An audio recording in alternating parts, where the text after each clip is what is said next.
السلام علیکم۔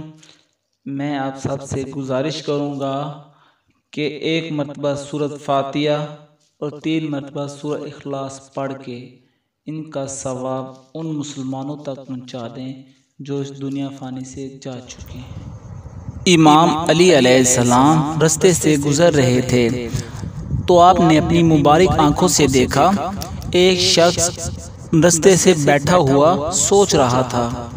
امام علی قریب گئے اور سر پہ ہاتھ رکھ کے فرمایا، اے بندہ خدا، تم اس طرح پریشان کیوں بیٹھے ہو؟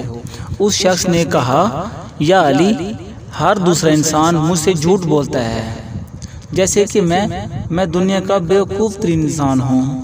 گھر والے جھوٹ بولتے ہیں، باہر والے جھوٹ بولتے ہیں، وقت کے بعد معلوم ہوتا ہے کہ اس نے جھوٹ بولا ہے، تو میں کیا کروں؟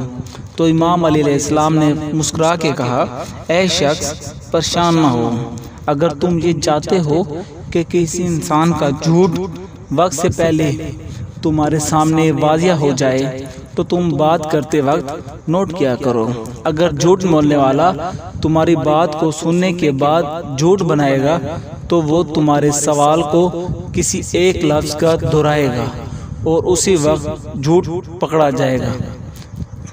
لیکن اگر کوئی انسان کہنے سے جھوٹ بنا کے تمہارے سامنے آ رہا ہو تو تم نوٹ کرو کہ وہ بات کرنے کے دوران کسی نہ کسی حرکت کو دہراتا رہے گا، یا تو اپنے قدم آگے پیچھے کرتا رہے گا، یا تو اپنی ہاتھ کی ہتھیلی کو کھولتے اور بند کرتا رہے گا، یا نظریں آگے پیچھے کرے گا، یا بغیر پلک کے غور سے تمہاری آنکھوں میں دیکھتا رہے گا، یا زبان باہر نکال کے یا تو اپنے ہونٹوں کو دبائے گا۔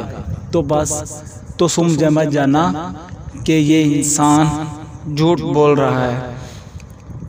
اگر میری ویڈیو اچھی لگی ہو تو لائک کریں، شیئر کریں، سبسکرائب کریں۔ ملتے ہیں اگلی ویڈیو میں، تب تک اپنا خیال رکھیے گا فرینڈز۔ اللہ حافظ۔